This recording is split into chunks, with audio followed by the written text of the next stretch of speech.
සුබ දවසක්. අද අපි බලමු YouTube Monetization tab එකට ආපු two-step verification එක enable කරගන්නේ කොහොමද කියලා. two-step verification එකෙන් කරන්නේ ඔයාගේ Google account එකට log වෙන්න password එකට අමතරව phone number එකත් use කරන එක. මේ නිසා ඔයාට Google account එක ගොඩක් secure කරගන්න පුළුවන්. හරි. අපි දැන් බලමු මේක enable කරගන්නේ කොහොමද කියලා. මුලින්ම මේ විදිහට ඔයාගේ computer එකෙන් YouTube එකට යන්න. ෆෝන් එකෙන් කරන කෙනෙක් නම් වෙබ් බ්‍රවුසර් එකේ ඩෙස්ක්ටොප් මෝඩ් එක ඔන් කරගන්න. YouTube එකට ගියාට පස්සේ ඔයාලට මේ විදිහට right side එකේ ඔයාගේ channel එකේ logo එක බලා ගන්න පුළුවන්. මේ logo එක click කරලා manage your Google account option එක select කරන්න. දැන් මේ විදිහට එන page එකේ security option එක select කරන්න. දැන් මෙතනින් ඔයාලට two step verification කියලා option එකක් බලා ගන්න පුළුවන්. ඒ option එක select කරන්න.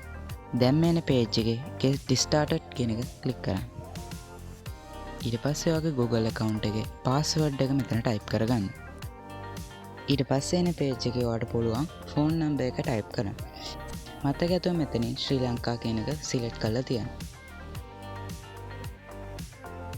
ඊට පස්සේ ඔයාලට පුළුවන් මෙතන call එකක්ද නැත්නම් text message එකක්ද කියලා select කරගන්න. දැන් next button එක click කරන්න. ඊට පස්සේ ඔයාගේ ෆෝන් නම්බර් එකට කෝල් එකක් හරි ටෙක්ස්ට් මෙසේජ් එකක් හරි එනවා. ඒකේ සඳහන් වෙන කෝඩ් එක ඔයාලට පුළුවන් මෙතන මේ විදිහට ටයිප් කරගන්න. ඊට පස්සේ ඔයාලට පුළුවන් මේ ඉතුරු settings ටික මේ විදිහට complete කරගන්න. මෙතනින් එහාට ඔයාගේ Google account එකට log වෙන password එකට අමතරව මේ නම්බර් එකට එන කෝඩ් එකත් ඕනි වෙනවා. ඒ හින්දා ඔයාගේ account එක ගොඩක් ආරක්ෂිතව තියාගන්න පුළුවන්. Thank you.